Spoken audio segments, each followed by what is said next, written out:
Fala comigo, começando mais um DNA Cast, o nosso podcast aqui dentro do Centro de Distribuição de Novo Hamburgo, do movimento Deus não abandonou seus filhos. Vocês sabem que a gente sempre traz histórias, relatos muito verdadeiros de quem estava no front das enchentes aqui no Rio Grande do Sul, pessoas que fizeram a diferença realmente, como eu chamo os heróis da vida real.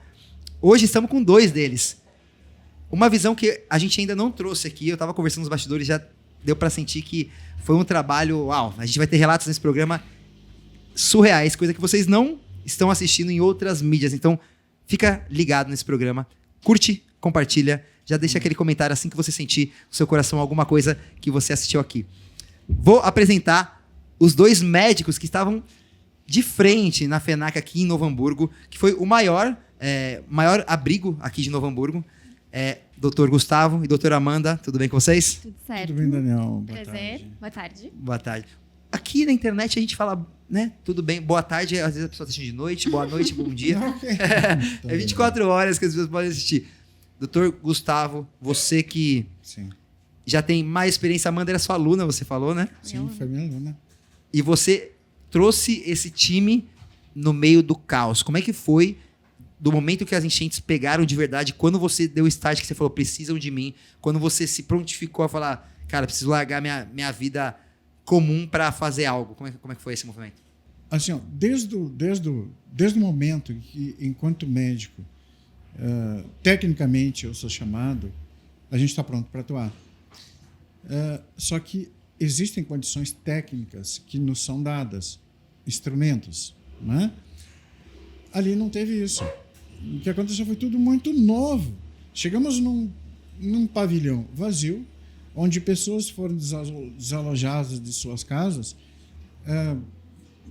em questão de horas. Não deu para levar nada. E aí foram chegando donativos, basicamente colchões. As pessoas chegaram com a roupa. Do corpo, né? Do corpo. Só roupas do corpo, né? Aham. Então, quando nós atendemos um paciente, tu te dedica a um paciente, né? Ou a uma sala de espera, ok? Uma sala de espera tem um número limitado de pessoas. Ali não tinha limite. Nem início. Só aumentava o número. Exato. Então, E alguém te chamou ou você se prontificou? Alguém falou assim, cara, vem dar essa força. Teve algo? Como foi esse movimento, esse convite? Esse movimento foi assim. Eu cheguei a perguntar para o secretário de saúde, né, se ele queria que eu ficasse circulando pela cidade. Poderia ser num ônibus, eu me prontifiquei a isso. Aí o secretário me disse, doutor, eu preciso de ti aqui. Eu disse, ok, estou aqui para isso. E aí ficamos. E aí eu comecei a entender, com o tempo que eu digo, são questão de horas. Uhum. E as horas, 8 horas, mais 8 horas, não são 16 ali. 8, nas próximas 8, ficava uma progressão geométrica. Algo que eu nunca tinha visto. Chegava caminhões com pessoas, Caminhões de pessoas. 50 pessoas, Isso. 60 E pessoas. aí, trazendo a roupa do corpo e recebendo ali um colchão para deitar em cima. E o desespero, né? Desespero, a expectativa, o isolamento emocional, tudo junto, Como né? você chegou no movimento, Amanda? Junto. Nós trabalhamos na mesma unidade de saúde aqui em Novo Hamburgo. Sim. E as unidades aqui de Novo Hamburgo, elas fecharam justamente para atender essa demanda do abrigo da FENAC, que é oficialmente é o maior abrigo aqui de Novo Hamburgo, Mas né? você estava de plantão ou não? Não estava de plantão. Nós trabalhamos diariamente nessa unidade e a nossa unidade fechou. E aí os profissionais dessa unidade foram alocados em abrigos oficiais de Novo Hamburgo Uhum. e nós fomos alocados na FENAC. Então a gente viu desde o início toda essa demanda. E foi bem assustador. Foi algo Nossa, assim que... coisa cena de guerra eu mesmo, né? recém-formada, eu jamais Aham. imaginei que participaria de algo assim, né? Então Uau. foi realmente cena de guerra. A gente foi vendo assim... Tu compara, assim, com situações de outros países, assim, a questão dos desabrigados ali, sabe? É bem Sim. assustador. Surreal, é bem assustador, mas Mas poder, hoje né? contar essa história com vitória, né? A gente vai chegar Com lá, vitória. mas vocês tiveram êxito na missão. Sim. Doutor, como é que foi? Você estava dizendo pessoas variadas, com patologias variadas, que não tiveram tempo de buscar seus remédios Perfeito. e nada. Como é que é uma situação de atender pessoas assim do zero, sem histórico? Uau. Eu vou te dizer assim, ó. Digamos, eu vou colocar uma patologia, diabetes, 2 patologias, diabetes e hipertensão. Então, muitas vezes nós chegamos numa polifarmácia. Tu começa com um medicamento simples, um diurético, talvez, depois tu acrescenta um losartano, um enalapril, vai somando, à medida que isso vai sendo resistente, o controle da patologia. E o que acontece? Muitas vezes é simples, outras vezes nem tanto. Tem pacientes que têm 12, 14, 16 medicações que usa para diabetes e hipertensão. E aí tu pergunta, o que a senhora utiliza? Não sei, meu filho. E aí tu fica... Pessoas muito simples que às vezes não sabe. Nem leem, às vezes. Não sabe o nome. Uau. É um remédio que é um nome estranho, mas eu não sei falar. E aí tu fica, meu Deus, essa grande maioria tem nome estranho. Aí tu fica assim... Aí tu vai dizendo, é esse? Pode ser. E aí, então tu fica naquela. Nossa. Sexto sentido tem que estar ativado, né? Tem.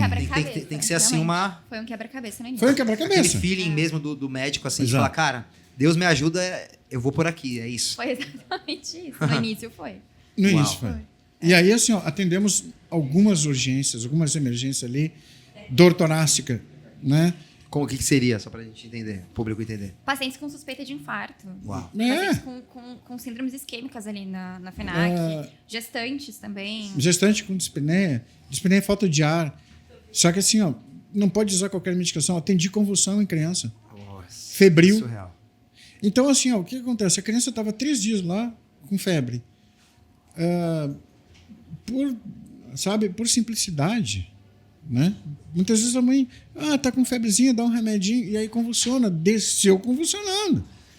Uau. E aí é aquilo. Pessoas que desmaiam, diarreia, que uma diarreia numa pessoa rígida ou uma pessoa bem de saúde é uma coisa tranquila. Um paciente idoso de 83 anos pode instabilizar hemodinamicamente, ou seja, ele fica instável. Sim. E mentalmente as pessoas estavam muito vulneráveis. Né? Você falou, hipertensão. Uma situação dessa, o hipertenso já tem uma propensão o estresse da situação. Tudo se agrava, né? Porque a situação de vulnerabilidade, assim, deixaram as pessoas, acho que, em choque, né? Com certeza. Com Fica certeza. surreal. Ficou... Muitas crises hipertensivas a gente teve justamente por isso. E correndo com o paciente para o pronto atendimento, diversos pacientes justamente por isso. E aí quando tu vai ver, é o emocional da pessoa. Então tu vai lá e tu tenta conversar, tenta, né, estabelecer um vínculo mais de uma forma mais afetiva com o paciente. E aí tu consegue até dar uma amenizada assim, na situação antes de, né, ter que reforçar um pouco mais com medicação. Ou ter que encaminhar o paciente para o pronto atendimento e tudo mais. Então, tu vê que realmente a questão mental, naquele momento, a questão emocional pegou muito. Que a pessoa estava doente, de alguma forma tinha alguma patologia, Prévia. e ao mesmo tempo ela estava pensando no familiar dela, estava pensando na casa dela. Na casa, em E aí tudo. eu acho Na que assim, casa. deve misturar Muitas tudo, né? Com certeza. Cara, que surreal o que vocês Com viveram aí. certeza. E uma das dificuldades que nós tínhamos era muito do nomadismo lá dentro. Então, o que aconteceu? As pessoas, para ter um mínimo de privacidade, começaram a levantar papelões Eu simulando acompanhei, eu fui lá. paredes de casas. Então, a gente começou a cadastrar essas pessoas. Só que há uma migração interna ali.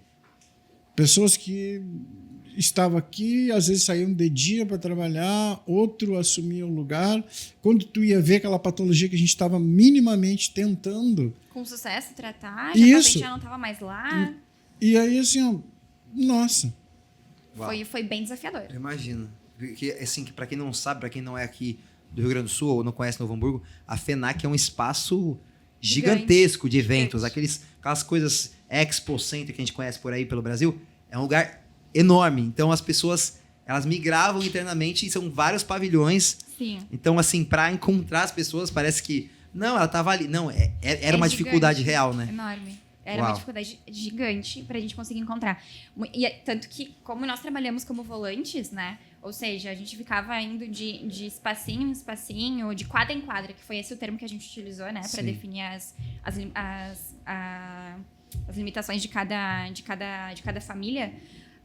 Muitas vezes tu ia em uma quadra, no dia seguinte já não estava, ou no mesmo turno o paciente já não estava lá, já havia se mudado. Então, nós como volantes, olha, foi um trabalho bem desafiador. Mas tivemos sucesso, né? sucesso geral, literalmente, tivemos sucesso, né? tá? E, assim, quantas pessoas estavam na FENAC? No início, aproximadamente umas 3.000, 3.500 pessoas por aí. E até vocês saírem, Quando nós saímos, já estavam em aproximadamente, acho que umas 300 pessoas, acho que foi isso, né? Eu acho que sim. Umas 300. vocês foram do início ao fim, A gente foi do início praticamente, ao fim. né? Ainda há pessoas na FENAC, E o tá? ápice, qual foi? Você sabe de Não foi o pessoas? início, acho que foi esse número. 3 mil. Por aí.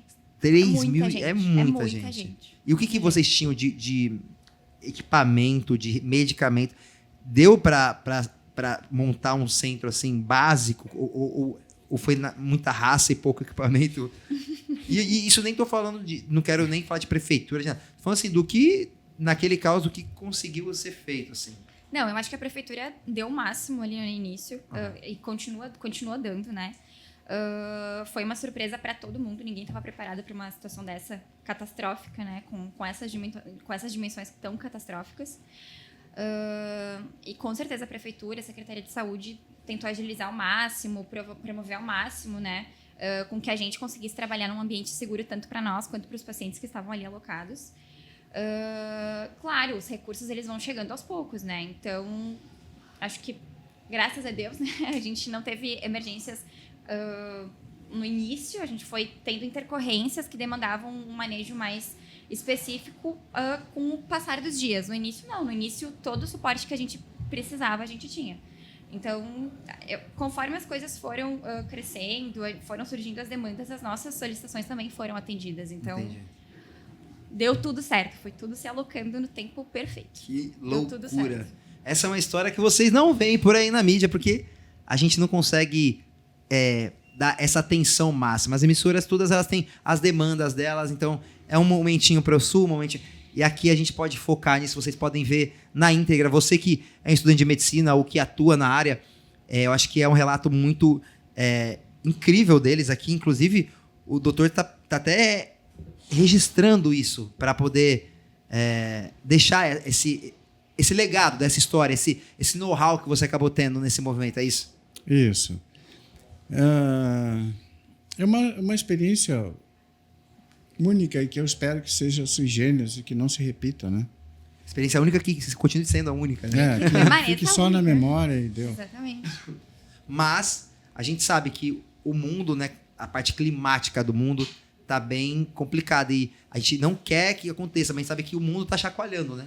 Então, assim, a gente também aqui nesse movimento, a gente queria que fosse o único evento, mas estamos nos preparando com fundação, com tudo, para poder atuar em outras situações que venham a acontecer. Com certeza, atuar na prevenção, né? Exatamente. Porque a gente não sabe se existe a possibilidade de haver novas situações com essas dimensões.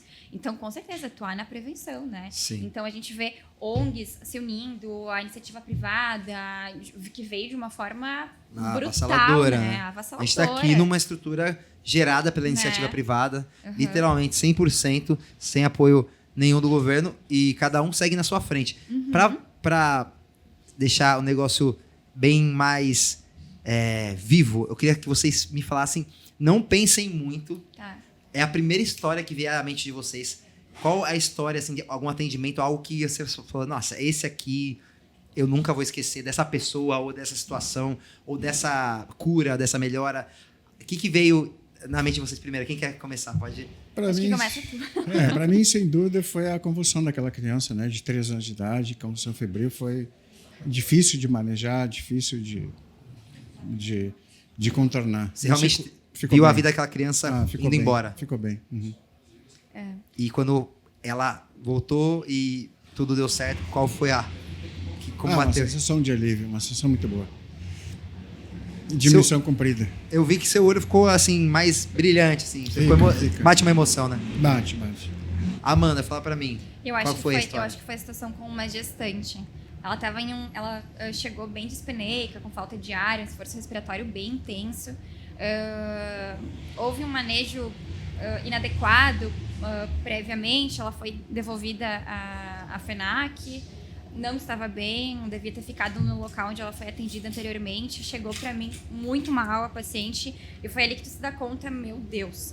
Então, cenários de guerra são assim, tu não tem todos os recursos que tu precisa para atender um paciente daquele momento, naquela situação grave, e aí tu se dá conta da quantidade de pessoas que tu tem ao redor, do quanto tu tá vulnerável, do quanto o teu paciente tá vulnerável, e é tu e o teu conhecimento, tu tem pouco tempo para pensar, e são 2 pacientes, não é um só, são 2 pacientes naquele momento. Exatamente. Então aquela situação foi bem, mas deu tudo certo. Deu tudo muito Amém. certo. Sabe por quê? Aquela Porque, não esqueço. como diria o nosso podcast, nosso movimento, Deus não abandonou seus filhos. Não, E graças a vocês, porque Deus não atua só lá de cima, Ele atua através das nossas ações. E vocês atenderam o chamado dele, fizeram o que tinha que ser feito. E é com muita alegria que eu recebo vocês nesse podcast para poder levar essa luz para as pessoas. Porque hoje em dia, eu acredito que tem a glamourização de muitas profissões. Inclusive a de médico, né? E fica em torno daquela coisa do glamour, sou um doutor. Mas na prática, vocês estão servindo as pessoas. Com certeza. E de verdade, atender esse chamado, sair de casa e ir para onde o bicho está pegando. Eu agradeço vocês em nome de toda a população de Novo Hamburgo, do Rio Grande do Sul.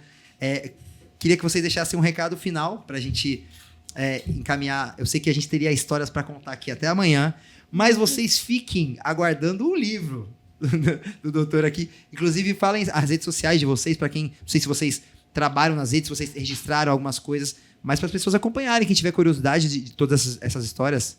@ O meu é @doutora@aturcat7. Calma aí. Eu não entendi. As pessoas têm que seguir. Doutora Aturcat7. Aturcat7. Cat7. Com Isso. C. Com 7. C7. Número 7. Número 7. Doutor, O meu é doutor Gustavo Lacerda. a produção tá soprando, mas isso é... Não, é que eu não sei Gustavo de cor. Lacerda. Não sei de cor. Então, doutor, deixe seu recado final para a população. Às vezes, deixar um recado para quem você atendeu, ou, enfim, o que está no seu coração. Fala, se você quiser até olhar para a câmera, se sentir à vontade, pode falar para mim. É como você Eu sentir acho que melhor. assim, eu diria em uma palavra, em qualquer situação, coragem, força e fé. Faltando um desses, já quebra o Eu acho elo. que é isso aí. Coragem, Esse é o força e fé. Que é o que vocês mais demonstraram nesse período todo. Amanda, qual é o seu recado final? O meu recado final é que a gente não vai desistir, não vai soltar a mão de nenhum dos pacientes. Nós vamos continuar da forma que a gente está atuando, fazendo todas as conexões que a gente está fazendo. E esperança, muita força nesse momento, e a gente vai reconstruir Novo Hamburgo e o Rio Grande do Sul inteiro. A gente vai conseguir fazer isso. Maravilha. Muito obrigado pela participação de Obrigado vocês. a você. E você que teve essa aula de vida, compartilha esse vídeo, compartilha o podcast, comenta, parabeniza os doutores, curte, dá o seu like e ajuda a espalhar essa inspiração para todos os profissionais da área de saúde, que a gente possa olhar as coisas de uma forma integral e de verdade, que esses caras são de verdade, né? Não, a produção tá ali atrás concordando comigo, não, Fernandito? Então é isso. Até o próximo DNA Cast. Tamo junto. Beijos nos corações. Gratidão.